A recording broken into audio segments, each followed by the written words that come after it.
The previous section ended on a kind of dour note. I was warning you what not to do and what to avoid and what you can't ignore.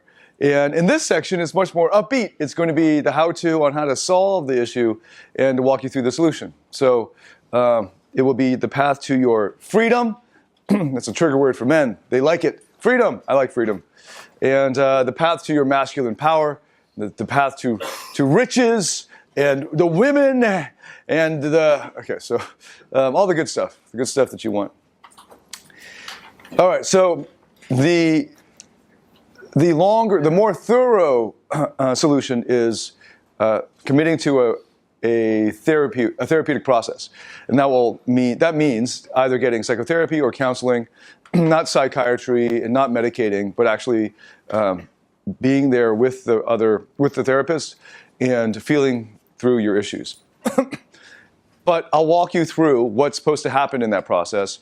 And that's a really important thing, especially for people like me who are intellectual and who use intellectualizing as a coping strategy for dealing with emotions, that you need to at least put that aside and you can understand and then trust the process so you can let go and go with it. So the first step is to leave home. And that first means for many of again, I'm in Singapore as we film this, and that means literally leaving home for the men here. And assuming you've left home already, now speaking in terms of emotionally and psychologically leaving home. So what you need to do as you leave home is to then, as you leave home, you're able to separate yourself from the anchors of the trauma, of the situation, of the environment, of the context, of the initial splitting off of yourselves. And you're able to then recover and make contact with the hurt and lonely inner child who was abandoned that long ago. And I've been using the metaphor, of blockage, that there's a blocked emotional energy in you that is the actual strength of the thing that you're looking for. So for many of the guys who found me over the years, they're looking to get better with women. I love that phrase. It's sort of like a catch-all for everything that PUA guys can sell you, right? The get better with women niche. But anyway, so getting better with women is, if that's your goal, the most thorough way to do that. Well, the way to be better with women is to realize that you already are better with women inside you. Now, does that sound really weird? That there's a part of you that's incredibly charismatic, witty, funny, smart, spontaneous, sexual. It's already in you. And the problem isn't that you need to learn how to impose that from the outside, and because that would create another false self and a split. But instead, to unblock the emotional energies that are preventing that part of you from coming out. In fact, what that process is rediscovering, or actually discovering and empowering your true self to take charge of all of this that's happening. So I'll be using the metaphor of blocked energy more often. Our childhoods cannot be ignored. They instead have to be grieved. And a lot of the popular self-help and is focused first of all is driven by young people in their 20s, early 30s. Occasionally, like people like me, I guess, who are still in it into their 40s. But usually once you have kids, you get this other set of priorities. But the people who are driving self-help are the people who are looking to make more money. Okay, they're not generally, then they're told when they go to Tony Robbins that the reason they're not making more money is because they're not attending to these other psychological things, and then they get on the right path. But for most people, it's about money. And part of that whole self-help thing is a complete, what's the word? Not like, I want to just say poo-pooing, but that sounds so pathetic. The whole looking down on, and rejecting, the whole rejection of childhood issues. So I think this is caricatured in when you think of Freudian psychotherapy, of the patient lying down on the couch and exploring his childhood and all that, and you think that there's no rigorous science in this. Where's the proof for all of that? And so I understand the skepticism, because I carried that skepticism in myself until about 4 years ago. That childhood, that are the secret to our success in life, lying in our childhood, that seems so kooky, right? That's like, give me a break. Let's get real here. Tell me about neuroscience. So I'm standing here telling you that all of that avoidance of going back to your childhood is probably a result of your some part of you unconsciously trying to avoid having to revisit your child, your inner child. And I have a lot of cool friends, okay? So I got a lot of dude friends in their early 30s, late 20s who are running successful multi-million-dollar businesses, and they've had really great dating lives, married, many of them, or coupled up, and they're leading great lives. And when I talk to them about childhood issues as the reason to explain this problem that they're chatting with me about over beers, the inevitable answer, the first answer is always going to be, okay, well, first they'll be polite, and then they'll listen. But then when I really push at it, they're like, oh, come on, man, like, get real, you know. So I totally understand, and I really want to address that, the skepticism around childhood issues. And hopefully, if you've been watching the previous videos on the series, you'll have understood more deeply how the process of false and adaptive selves and their splitting off occurs, and how what the adult consequences are of childhood shame, and how easy it is to spot, and how pervasive it is. Hopefully, you've understood that. So my voice is cracking since the last video because we're filming this on Sunday after a big club night, a club night with our clients here. So actually, this is pretty good considering I smoked 2 big-ass cigars and stayed out till 6 a.m. So this is not bad, but still, excuse the constant throat clearing.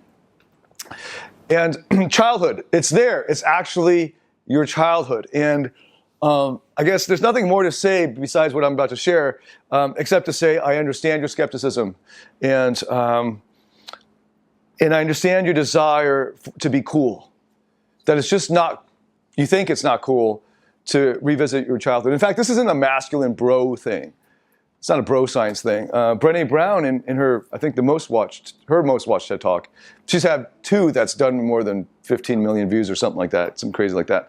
Anyway, I think her first TED Talk, she shared how she realized she needed to go to therapy, so she went to the therapist. And this is a therapist who sees therapists, you know. And she said to her, you know, I want you to help me, but I don't want to do any of this childhood shit. And of course, what do they have to do? They have to go back to do her childhood. So it's sort of like that, like, if you fucking grow up, man, you'll get there, you'll see it. And if you don't see it until you have kids and they're grown up, then you're messing up a whole other generation. I don't know what else to say beyond that, but in case there's any skepticism, I understand it. But I'm going to plow forward. So instead of ignoring our childhood, the way forward to grow and heal, and I guess I got to put out a benefit to appeal to the craven materialistic millennials out there and who want to just fuck and get money. So it is also the way to extreme power, the best you, not just be a better version of you, but the best you that's already in you that you can discover. So fuck all of that other like young guys, you know, like the 25-year-old life coach bullshit, right? Be your better self, whatever, man. Just like your true self. You've experienced this. Hopefully, at some point in your life, you've had the experience of effortless flow in conversation, in interactions with people, and in women, and just being awesome. But then it's not there consistently, and you don't know how to get and how to tap into that. And those are all a result of blocked emotional energy. Otherwise, that self wouldn't. Where did that come from? It's in you. And it was there in you when you were a child.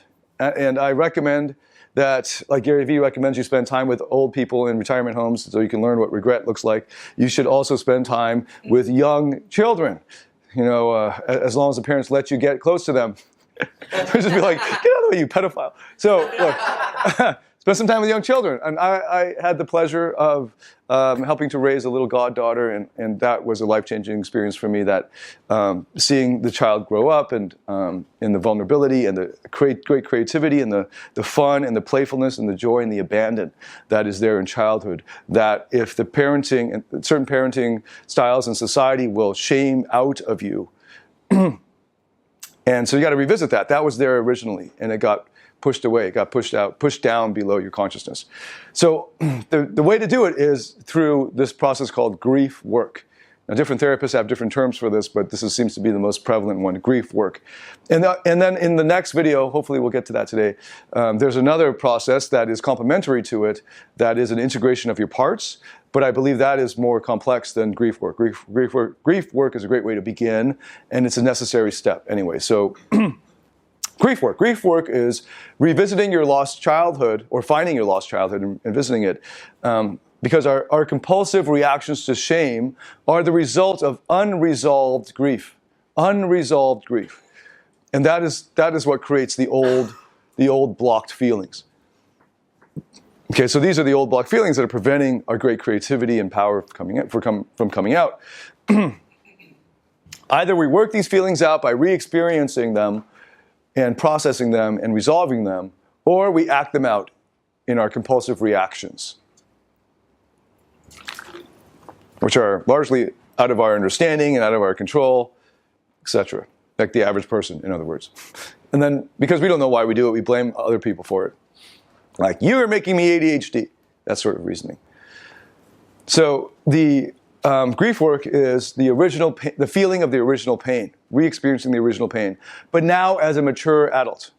So one step to it that's important to put in there is the appreciation for the various selves that split off.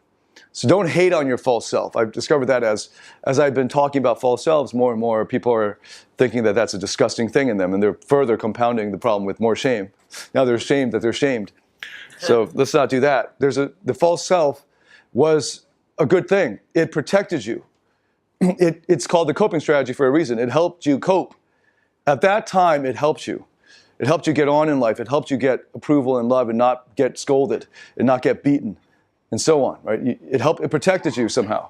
And it's important to appreciate that about that self. That's a part of you.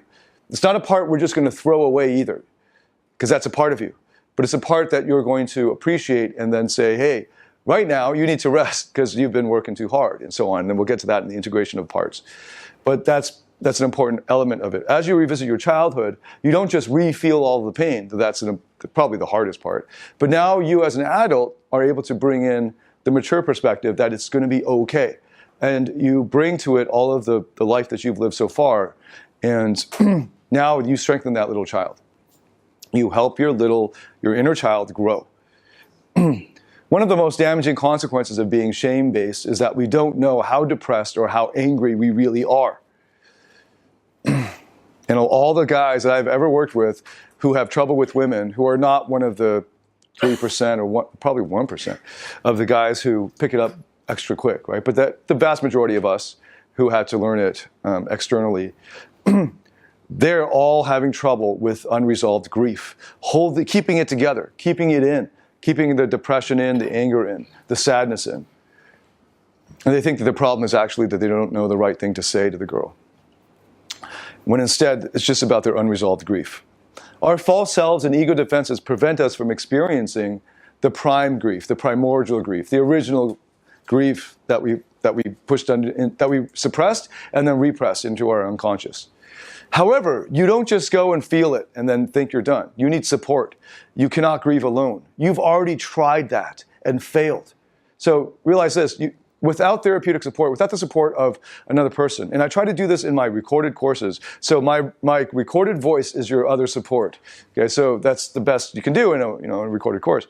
And I try to provide as much live element as I can as I scale myself in the recorded courses. But ultimately, you can't replace the feeling of having the support from another human being, because you tried to grieve alone when you were a child and it was too difficult, it was too painful. So you then split off. So unless you get support, by which I mean another human being holding the space for you, not your buddy at the bar, okay?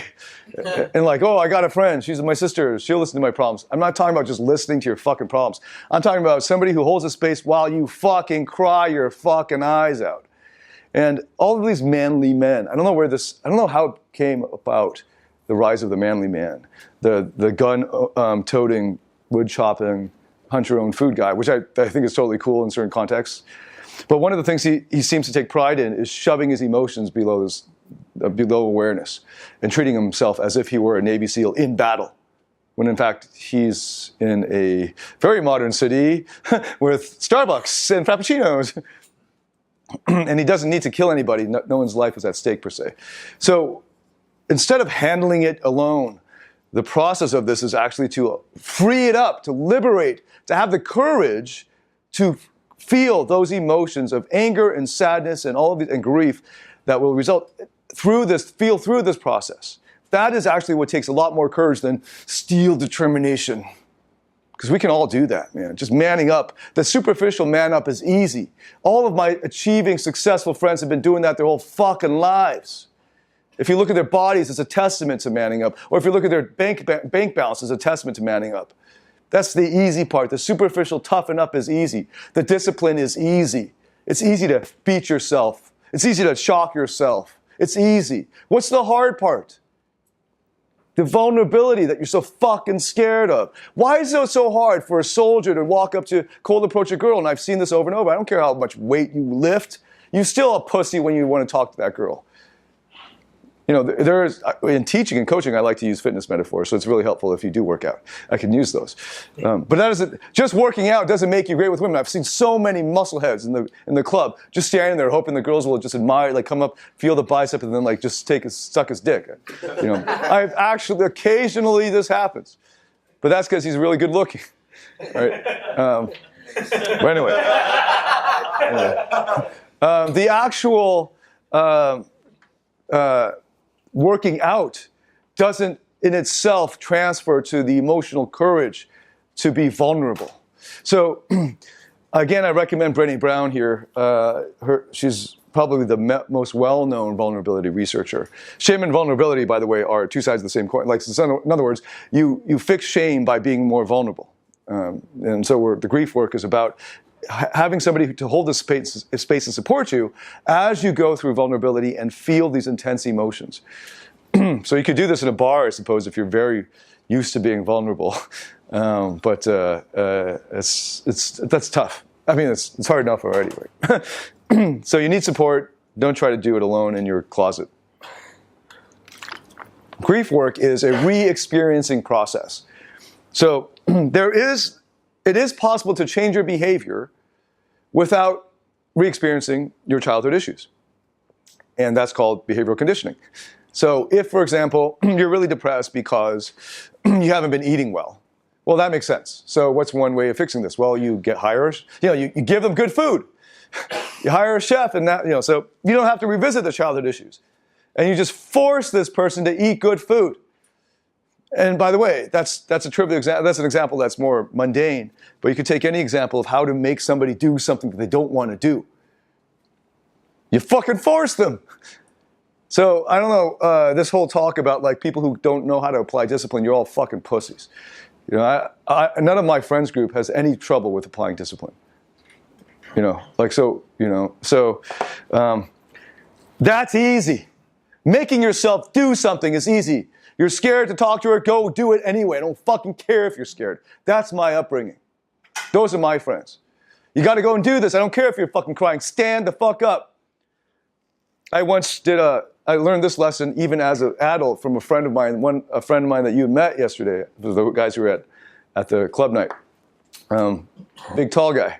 And he was, by the way, I don't know if you know how old he is. He is 12 years older than me. We're both dragons. And he used to date Double Dragon. So that was like, how old is she? Double Dragon. You get it? Chinese zodiac guys. You're like, what? Okay, so anyway. Motorcycle trip. I was told by another friend, the guy who organized it, that even though I'd never been on a motorcycle in my life and had never driven anything besides an automatic car, that I will have no trouble riding through the mountains of Vietnam with no motorcycle experience at all, even though I found out just before I went that Vietnam has the second highest motorcycle fatalities of the whole entire world, besides after India. But hey, that's okay. We'll go on this closed dirt course. And I did 6 hours on 2 separate days of going in figure eights and figuring out how to like go into first gear to second gear and things like that. So anyway, I'm like, okay, he thinks I can do it. I'll do it. So I get on there. All the other guys have a lot of experience. I have none. Get on that bike. I can't. My toes don't even touch the fucking floor, right? So they're trying to figure out how to lower the bike. They can't. We got to get going. I'm like, so in order to get down, I'm like really balancing on one leg, just like whoa, hop on it. Anyway, so I'm going through Hanoi. The traffic is scary as fuck. Okay, so light turns green. I go, and this guy comes along, and he's on a bike, but he's got this beam. It's a metal beam across the back, and it just like it goes across my helmet like this, like whoosh. I just like okay. Anyway, so we get far enough out into the highway, and I just go in one straight line, and I just don't want to look anywhere else, right? I look at the light and the straight line, the guy in front of me, and I just try not to crash. And then we get out far enough that it's just cows now, and it's one lane each way, and it's a lot clearer. So I'm thinking, I got the hang of this, no problem. And then we go through this really bumpy section where we go off-road. This is the whole point of it, like when these big off-road bikes. And we go boom, boom, boom, and off-road is great, because you just go really fast. And you just hang the fuck on. So if you go slow through off-road, you're going to die. But you go, zoom, zoom, zoom, zoom. And now you feel like God, because you're like, boom, boom, boom, boom, boom. And you survive, and you make it, and you're like, woo. And I thought, I could do this. And then we hit construction. And in Vietnam, they had these gigantic boulders this size. And they were crushing them with this, whatever, like rolling thing, a big truck. And they were doing both lanes at the same time. So in other words, all the cars and the little scooters had to go over these huge cement boulders to get through. And all the locals on these little scooters, they're like going one hand like boom, boom, boom, boom, boom, boom, boom, boom. But we come in with these huge bikes like boom, boom, boom. And it's so hard. And I just kept falling. And this bike is fucking heavy. It's bigger. Like, remember, I can't stand on both feet on it, right? So I got to lift it up and then sort of jump on the thing and then hope I can catch it on this end, and then kick the damn. And it's all happening on boulders this size, so I kept like falling in, and I got these big boots, and maybe the fifth time I fell through the stretch of like a whole hour of construction work that we had to go through. I fell, and under a moving steamroller. So then they called me steamroller on this trip. Right? So the steamroller actually went over the front tire of the bike. So it went vroom, vroom, vroom, and I fell under it. I'm like, holy shit. And then the steamroller went, and then all the other guys were like, stop! And it went over the front tire, and then we were all like, shit. And so then he backed up, and then luckily the tire went, and came back up. So then they had to drag this thing out from under the steamroller. And then even then, it wasn't finished. We still had to make our way through this. And the hard part was, if I could just go really fast, it would be fine. But all the traffic got backed up. So there are all these little scooters in my way. So I had to go really slow the way they're going, but I'm on a huge bike. So I kept falling. We all kept falling. But the other guys, they could reach the floor with both feet, right? So they could stabilize the thing. I kept falling over. And then eventually there was one time it just fell, and I just like couldn't pick it up. I was just too tired. It was fucking hot. We had all the gear on, right? All the protect. So it was really hot and sweaty. Couldn't get it up. And I was like, fuck, just kick the bike. And then the man that you saw yesterday, he's just on his bike. And that guy's like 6'4" or something like that, 6'3". And his feet are down like this on the bike. I can barely touch on one side. Anyway, he's like, he picks up, opens his visor, pick up the bike. I'm like, oh, okay, pick up the bike. Get on it. Okay, get on. Okay, put it in first gear. Okay. And then he's just walking me through one step at a time what to do. And it's like, okay, let's go. And then okay, let's go.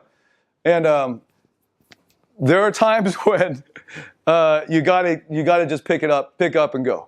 And sometimes you want to cry. Sometimes you want to give up. That was a time I wanted to give up and I wanted to cry. Basically, I was being a little crying boy, like, ah, ah. And he's like, we got to get going, so get up. And then the next day, there's more and more about this trip, about how many times I was like going to break down and just like, forget it, I can't do it.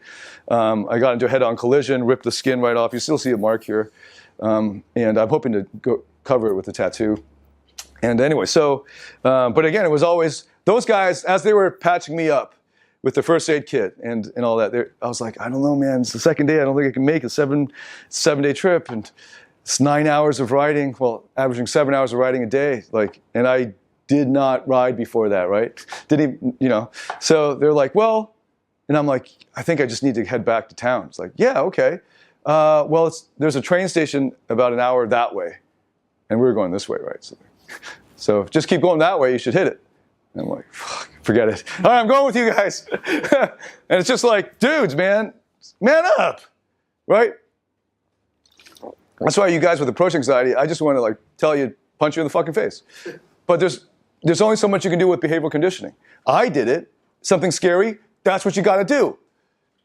Okay, so all of that other stuff that you guys listen to, all of these other guys who tell you to just apply discipline, work really hard, there's a point at which you just man the fuck up and do it. And you just get used to it. So I'm not very good at giving that kind of motivational advice because I think you're a fucking pussy if you don't. But the other thing is I understand why you are a pussy. Because underlying it is the deeper problem of your inner child not being attended to. So it's easy if you just want behavioral output to apply discipline and pressure and pain, punishment and pain. Punishment and pain will move you towards the thing. And you'll be, of course, scarred and traumatized and all that, but you'll get there. Or you'll die. Okay.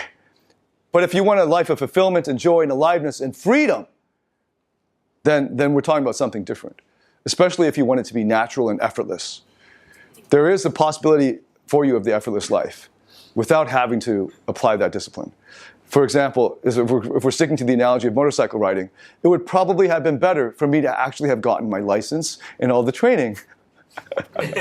And halfway through the trip, they actually got a bike that fit me, right? So I could actually at least do this while seated on it. And then suddenly the world opened up. I wasn't so scared to stop, because every time I stopped, I basically had to fall over. Or like I had to put all the weight of the bike and everything I'm holding onto one leg. So anyway. So grief work is a re-experiencing process, and it liberates and integrates your lost inner boy. It frees the creative energies in you, and it frees you, actually, that's your original boy, your original self. And it integrates that lost inner boy. So it all begins with the grief work. And the grief work will work in tandem with the next type of therapy that I'll be talking about in the next video. So basically, through this process of grief work, what you do is you strengthen the little boy.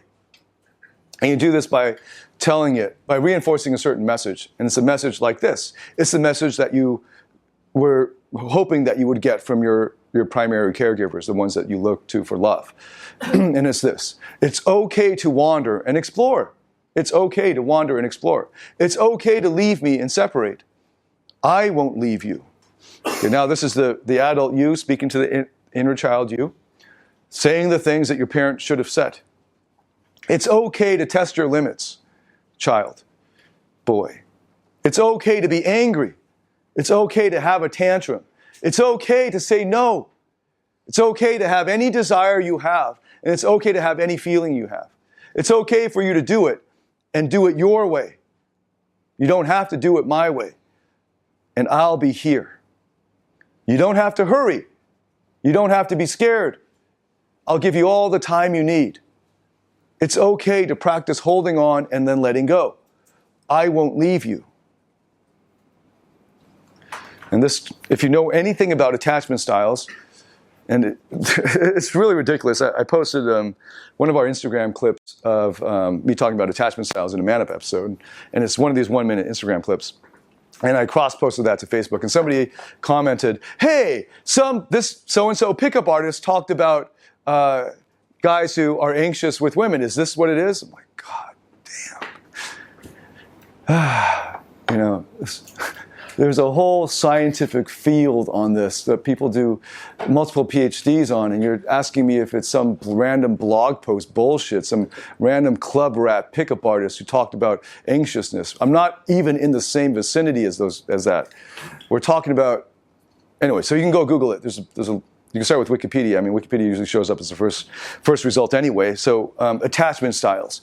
What you're looking for is John Bowlby. He's a pioneer, a researcher in attachment styles. Bowlby, John Bowlby. And if you haven't learned this research, it's about time that you did. And it was about taking children as young as 6 months and seeing how they react to being separated from the mother. And then there are different attachment styles as a result.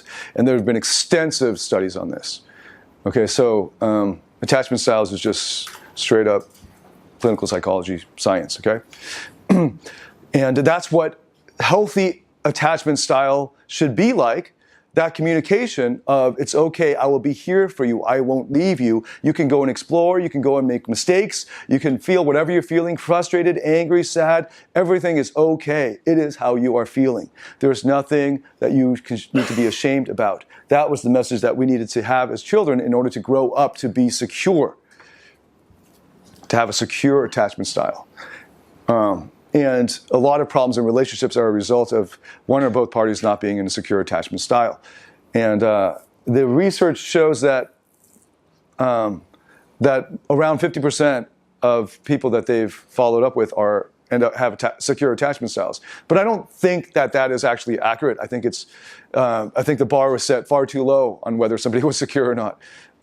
So anyway, that's my opinion. But I think most people aren't secure in a romantic relationship. And then you might be secure in your job, like in most day-to-day life situations. But when you're vulnerable, most people are not secure. And anyways, but the research will set you on the right path. So why is it so important to leave home? When a caregiver avoids his shame, and by the way, that's part of the process of growing up, right? You leave your mother and go and explore, and you're supposed to know that it's okay, she's going to be there. She's not going to just abandon you just because you went and explored. But it goes even further than that, what you need to do to grow. And when a caregiver avoids his own shame, or her own shame, by raging at you, by condemning you, by being judgmental or moralistic at you, the child takes on the shame that the parent is avoiding. And while the parent avoids their shame, the child has to carry it. That's how transference of shame occurs. And this happens all the fucking time. When? All the fucking time. When? All the fucking time. That's right.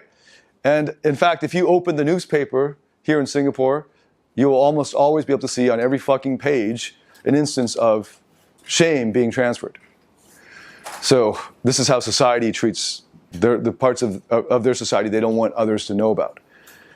While they avoid their shame, we take it on. And we will use anchors to undo, we'll have to use anchors to undo this transference. And this will be done for you through ongoing counseling or therapy. But it's important for you to realize that you're getting further shame transferred to you by associating with people who are living with their shame and don't know it. Because of abandonment trauma, shame-based people become adult children who form codependent relationships. This results in attachment issues, either enmeshment, which is over-attachment, or isolation, which is being under-attached.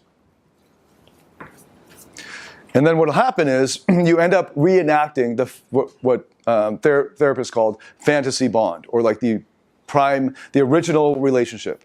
The fantasy bond is based on that first relationship with the primary caregiver whose love you craved. And this is why the Tony Robbins question of whose love did you crave the most when you were growing up, your mother or your father, is so foundational. Once the fantasy bond is created, you have only one relationship dynamic repeated over and over again. And in the final section of this series, which we filmed in Siem Reap, I'll go into a lot more detail on that dynamic and how that plays out in a male-female, or actually in a romantic relationship, whether it's male or female or not.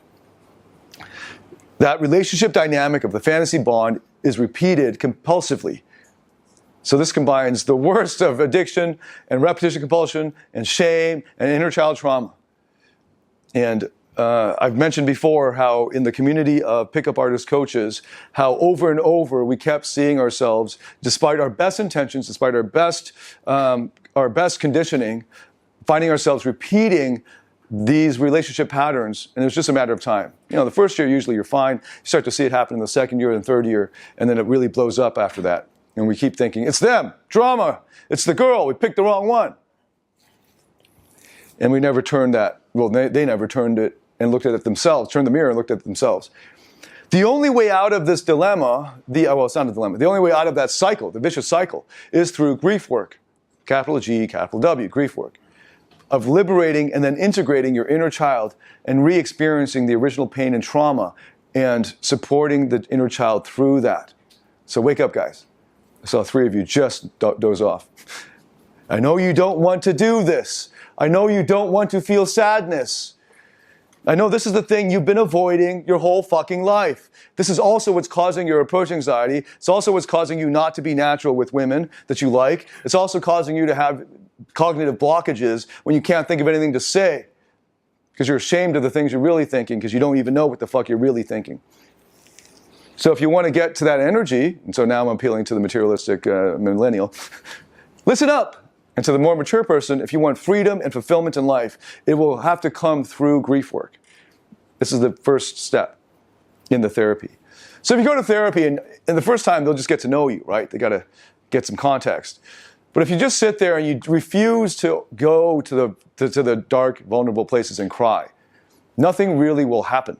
And a good therapist ought to end his relationship with you because nothing is happening and he's just taking your money. So if you're unwilling to get to the point where you're actually crying in the first stages of therapy, you're not actually doing anything. You might as well go to a life coach and get some new strategies for how to wake up earlier and clean out your inbox. Because that's what people think therapists are, right? They're supposed to help me make more money. Right? No. It's sort of, therapy is like the end of Good Will Hunting, which I love that scene. I love that scene. Like, they don't really do much else before that. The whole time, he's just winning his trust. Robin Williams is winning Matt Damon's character's trust. Then that breakthrough, the only breakthrough you get to see, and that would be the first breakthrough in therapy. So Matt Damon should go for a lot more therapy to do more of that. But it is the whole part where he's, like, what was it? It's not your fault, Will. It's not your fault. I know. It's not your fault. It's not your fault. It's like, don't fuck with me. Not you. It's not your fault. It's not. It's like, ah. And then he just suddenly, right? And then Robin Williams is like, fuck them. And then that is the breakthrough. That's his grief work. And you'll need to do that times 10. And if you're unwilling to go there, you're not doing anything. You're wasting your money and time. I know you care more about the money, though. So start with that. Okay. Should I go into this? Okay, what will happen is, in the relationship, you'll be, and now I'm going to talk to your point now, you're going to be attracted to the part of you that you've disowned. And unless you do the grief work, you won't even know what part of you that is.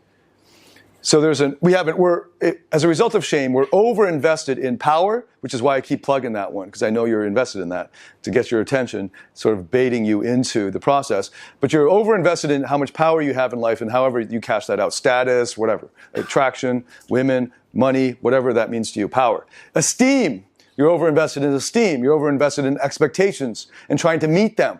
The expectations you have for yourself that were foisted onto you in some time that you've forgotten already. You don't even know why exactly you have to make that amount of money or get those types of women or whatever it is.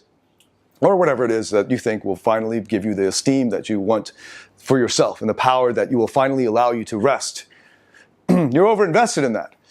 And what will happen is we project the disowned parts of ourselves that we had to disown in order to go after that power. We'll be looking for that in the woman. And in fact, all of this is happening unconsciously, right? So we're going to be attracted to her and we'll think she's just hot or there's something special about her or whatever. And in fact, whole societies project their disowned parts onto Marilyn Monroe type figures and other fantasy figures who may not actually be probably aren't what they're depicting and what the public's actually falling in love with. But it doesn't matter. We fall in love with them because some part of us wants to have that in us. But we disowned it, so we're not allowing ourselves to have it because it's shameful to be that way. This is always why the leader is the one who is portraying those parts of you that you don't feel like you can be. And some of you might think that's because you just want to learn how to do that. Well, why is it difficult for you to do that if he's already presented to you exactly how to do that? Say this line. That's all you need. Deliver it this way. Do this.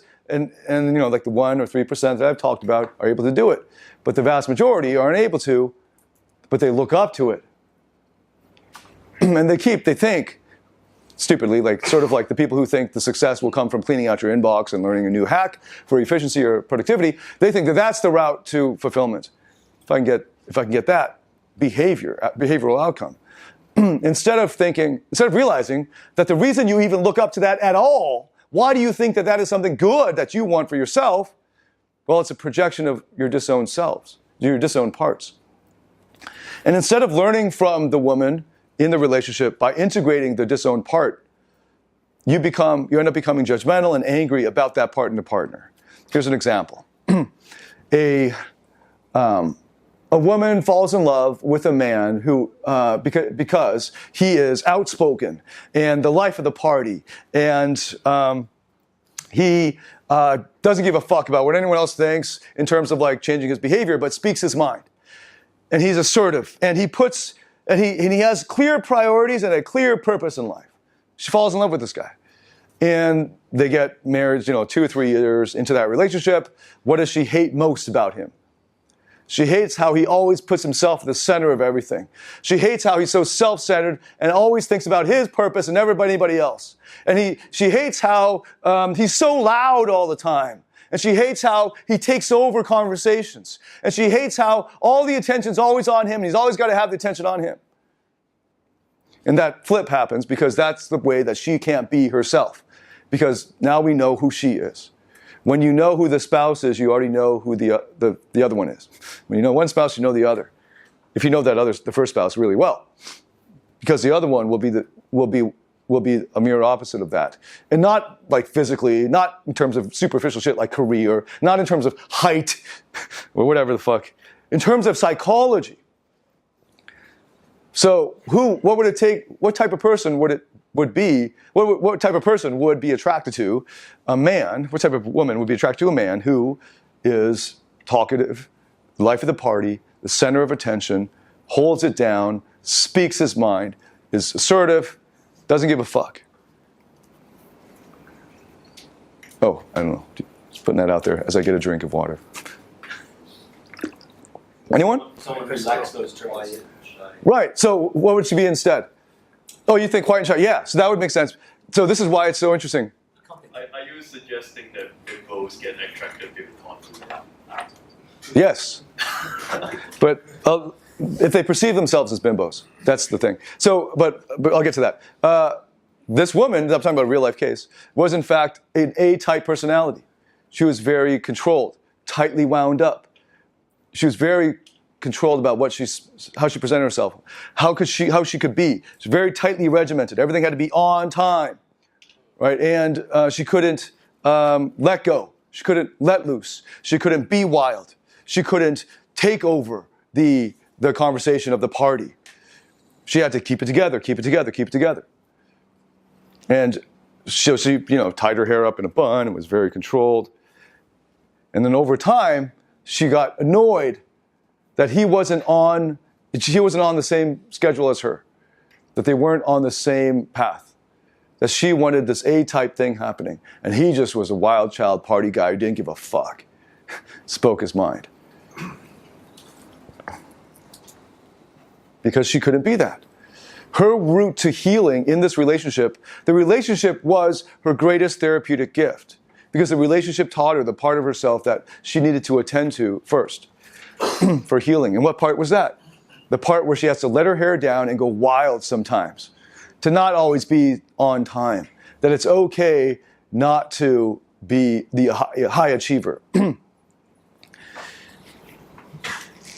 So you're also asking, would the intellectual be attracted to the bimbo? That was an interesting question. So in Robert Greene's book, Art of Seduction, there are types. So there's various seductive types, and then there are anti-seductive types. And one of the, I'm not sure if this is called there's another, I forget, there's a section on special types, and one of the special types was the professor. So I read this with great interest, as at the time I was a professor. And it said, to seduce this type of the professor spends all his life in his mind, in his brain. And all you need to do is appeal to his body. So that would work if you were just purely physical. And guess what? That is very true. What would he be most attracted to? He would not be most attracted to, in terms of chemistry, with an exact replica of him, but with boobs and a vagina. He'd be most attracted to. So you'll see this when finally the professors get some game, which is rare. I've like rarely seen this. And they can finally get what they really want. Because most of them basically just settle for what they can get. Most nerds in school, you might have seen this, like the nerdy boy with the nerdy girl, because they're comfortable. There's not really much passion there, but it's like two good friends, you know, and now they have some companionship. And that gets repeated into adulthood as well. But what you'll see is the 50-something professor going through a midlife crisis who divorces his wife and hooks up with the 20-something, girl. Well, I don't know if generally they don't have enough game to get strippers, but you know, some young wild girl who wears skirts and shows off her long legs, and then he buys a convertible. I've seen this. So that's what they want to do. They don't have the how-to for it. And this is an important part, and I go into much more detail on how the relationship is a reflection of your disowned self and what to do about that and how to understand that more deeply, because it's not superficially true. It's not like, so even more deep than this, just to preview the more detailed presentation, is that not only are you going to be attracted to the part of you that you've disowned, the part of you that you've disowned is also a reflection of who you could not be with your mother or father. And in many ways, what you're trying to do with that girlfriend or wife or the girl that you're really attracted to and have chemistry with is to resolve the unfinished situation from your childhood with the other primary love interest, which is your parents or your parent. It's more important to understand that one relationship that would really with your parent. So the question is, you know, which one did you want love, crave love from the most? And your mother or your father. And so without going through the grief work, you'll never get on the path to being able to detect these various selves and parts and to integrate them. In the relationship, if you haven't done the grief work, if you haven't embarked on this yet, rejection will really hurt you. So you'll see this in the Man Up group. All these guys getting rejected. Over and over, right? Multiple times a day we get posts on this. Rejection in romance has the greatest potential in adult life for painful shame. So fantasy bonded people, that is almost all of us, right? The people who are revisiting or reliving the cycle of their original failed bid for love will feel the rejection of that woman as triggering the hurt and lonely child who has never resolved the original grief from way back, right, with the primary caregiver. In order to not be a needy guy anymore, truly, not just to pretend not to be needy, which is what all the other guys are doing. It's just to like deal with the symptoms. Don't text her every day. Don't do these things every day. Don't do this, do this. All of those things are just dealing with symptoms. You're still needy as fuck. You're just trying to mitigate the symptoms, trying to manage them. You need to, in order to actually deal with the unfinished, unresolved situations so that you can heal and actually fix the problem, you need to do the grief work. So another way to put this is, to live well is to grieve well. And it is actually a skill. It is actually a skill to be able to go to the painful place quickly. Okay, so this is something I learned over the course of all of my acting coaching, my meditation coaching, and I've now applied it to everything else in my life, especially if I'm on the clock, right? If I'm paying this guy on time, why am I wasting time with things like, hey, how was your day? Who gives a fuck? Let's get to it. Get to the pain. Get to the vulnerability. So many of you guys waste your time with me. You know, you don't give me the questions until I gotta go, or I'm up here like I'm packing up and then you come with me all these questions. Right? Get to it right when you come in. Just get to it. Don't be ashamed of it. Don't think you need to warm up to it or anything. This is true when you get to therapy. It's going to be really hard to just start crying. Now if you're, there are exceptions. People who are really good at, who are very high EQ will be more easily able to go there. People who have done a lot of acting, probably much easier to get into that state. But for stoic, tough guys who are used to disciplining their lives, who wake up on time and get their shit done on time or whatever, whatever. I'm not on time for anything, but, it's because, So anyway, I'm a creative type. Yeah, that's my excuse. For most dudes, it's going to be very difficult. And for most dudes who are needy with women, who have trouble with women, the underlying problem is vulnerability. And when you're in therapy, the thing you're supposed to do most of all is to be vulnerable. And therapists are warned in their therapy training manuals that the thing that the patient wants to avoid the most is the thing that you're going to have to tell him he has to do the most. Right? Because he comes to the therapy to avoid this depression or sadness. And you're telling him, we got to go there. The sadness is the obstacle, which is the way. You got to feel it more. Process it more. Grieve more. Faster. Get there faster. And when I first started therapy and method, it took 40 minutes out of 50 at least. And maybe the first few times I did it, I couldn't even get to the freaking emotion. It was so hard, painful. I could do the outside of it. If you just wanted me to cry, I could cry, but it wasn't the grief work, right? So, like Camille, our acting coach, my acting coach here, he's told me it's easy. People hire him to learn how to cry in acting, and he's like, that's the easiest thing to teach. The hard part is learning how to turn it off when they say cut, and being able to turn it back on again and off and on and off and not be totally neurotic, every take. So. Part of that lesson for me, I understood it at a deeper level of it's easy to have the semblance of fixing the symptoms. It's easy to look like you're fixing the symptoms and think it's easy to fix the symptoms and think you're fixing the problem. It's easy to just superficially cry. But it's harder to feel the pain and to stay with it. That's the grief work. And then, of course, that's the beginning of it. And then, of course, all of the other things that the therapist will lead you through as you talk to your inner child. And I have a whole process for this in Rock Solid Relationships. I've led a bunch of you guys through it live before. In Rock Solid, in the course, Module 3, we have a whole closed-eye guided meditation where I lead you to revisit your inner child and to support it and to strengthen it. And you have a daily ritual that is just going to take a couple seconds that will help you to grow this inner child and strengthen and support it. So go to that if you want that. And then, of course, there's also a whole process of letting go. And I have a guided meditation, a closed eye, really enjoyable meditation where you learn to let go of all of this trauma and burden and all of the other things. And it has to be one at a time, right? Like one step at a time. It's not like you do it once and all of your burdens are gone. It's a 15-minute, 10-minute meditation, but every time you do it, you slough off one other layer, and it's incredibly pleasurable and liberating experience and very freeing. So I recommend those to you as if you want to move forward with that. And of course, find a good therapist, commit to the therapy and the counseling, and get to the grief work. Were there any questions?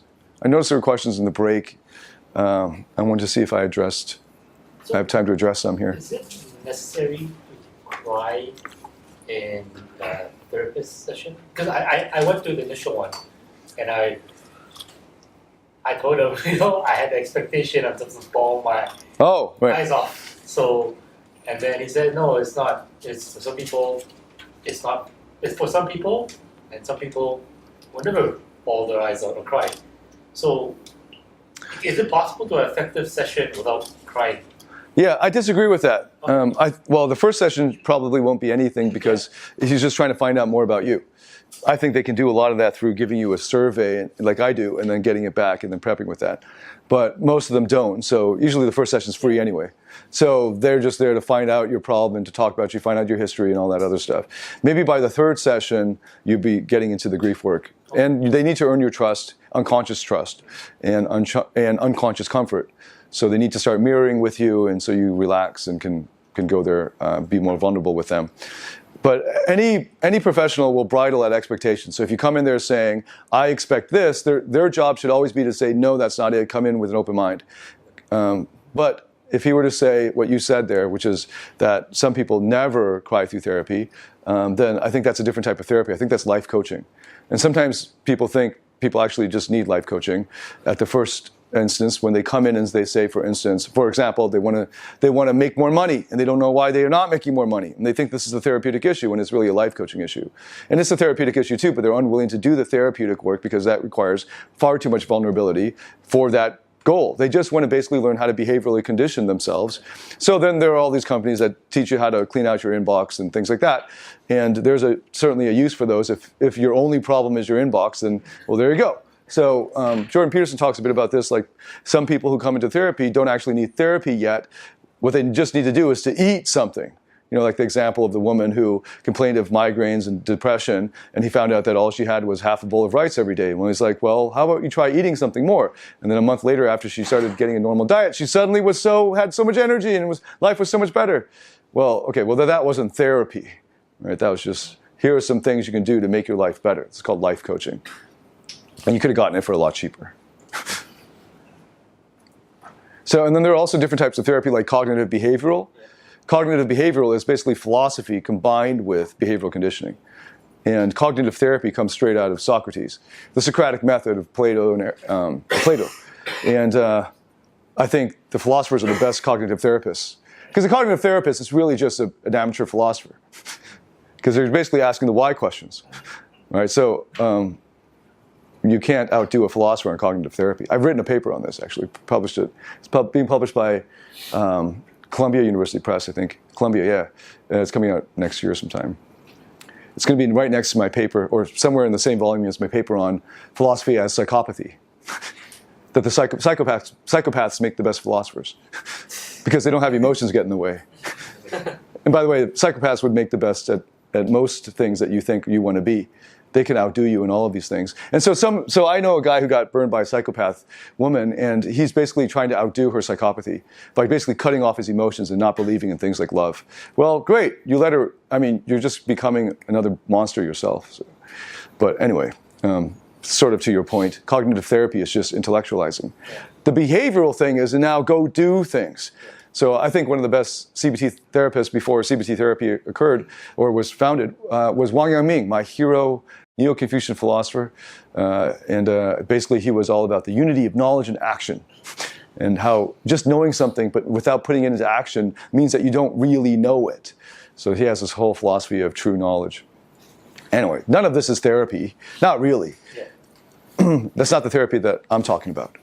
That won't heal your inner child. It will just help you change your behavior and the behavioral outcomes.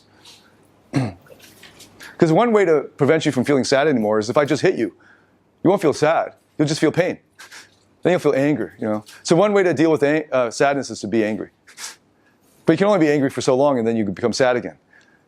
So one way of avoiding anger is to be sad. It's really great. You can just go between both of them. It's a really neurotic pattern. It'll save you from feeling anything real. Okay, cool. Well, in the interest of time, we're going to end it here. Oh, yeah, one more question. Yeah? With my therapist, I noticed two behaviors. I don't know whether is it normal. First behavior is she declines taking package sessions. That means like combining, say, I want an 8 session, I'll pay you one shot because I want a cheaper cost, right? She insisted on session by session payment. Then the second behavior is when I talking to her during a session, 15 minutes is up, right? Well, she should already noticed that 15 minutes is up, and then, okay, 15 minutes is up, so now I have to round this, summarize up, and then ask me to... How long is your session? 15 minutes. 50. Okay, sorry, I heard, okay. Yeah, 50. So she's very time punctual to insist on the 15 minutes thing. So with these two behaviors, is it normal? Because just now you said getting trust with your, getting some trust with your... Did you raise these issues with her? No, I didn't. Well, okay, so when did you think of them? Because... When? During the session itself, the 15 minutes part. Okay. Because she was always shut on time that is 15 minutes. And you've noticed that in the session? Yeah, it's like... And you didn't say it, right? I didn't say it. Yeah.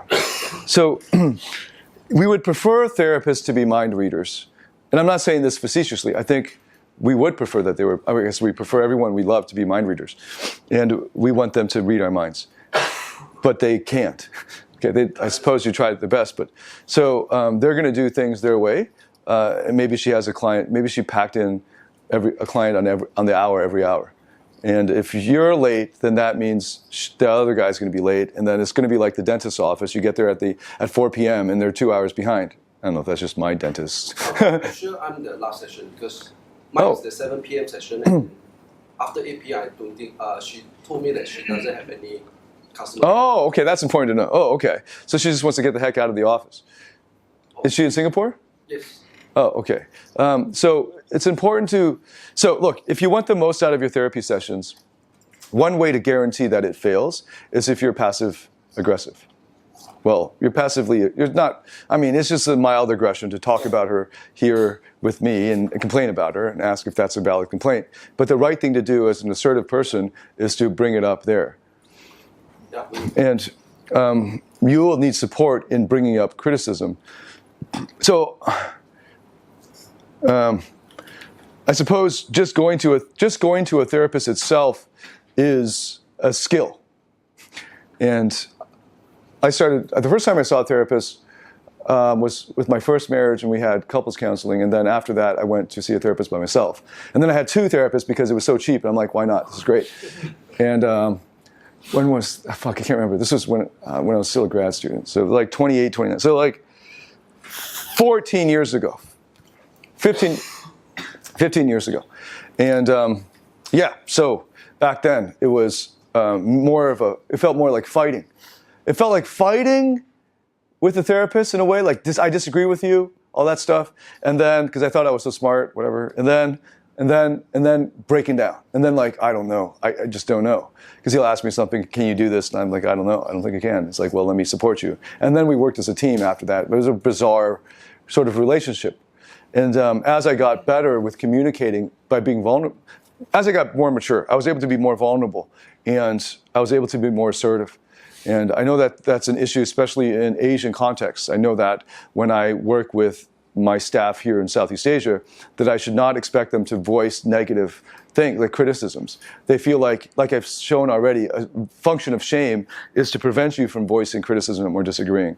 So I have to show them that I disagree with myself, or I have to talk about, sort of like picking up chicks, you have to talk about the time when you want that, like to model, give a story of the behavior that you want to see, right? So that's like really indirect, but I just wish, and then when I criticize, I have to point out things that they can improve on. I have to really take extra pains to say that this is in no way a reflection of my estimation of them overall, but it's just that it would be better if it were done this other way. I wouldn't have to do any of that in Canada generally, right? Because they can't, like, especially to a philosopher, we're paid to disagree. When you're in a therapy session, you have to speak up everything. It came up earlier in something else too. What was this? Oh, it was an awakenings call. Like, I didn't like this thing about my therapist, and this other thing, and this other thing, and this other thing. What do you think, David? Like, why the fuck did you tell that to the therapist? How passive aggressive, like, to complain to somebody else? That'd be like if you had a wife and you complain, I guess, actually, you guys do that, don't you? You say, hey, what is my girlfriend's a bitch, what do you think? I'm like, you should have said that to your girlfriend. The fuck you complaining that shit to me for, you passive aggressive guy, right? So what does this mean? It's assertiveness. What is assertiveness? This is a whole module number 6 in Rock Solid Relationships and Masculine Mastery. This is the same course.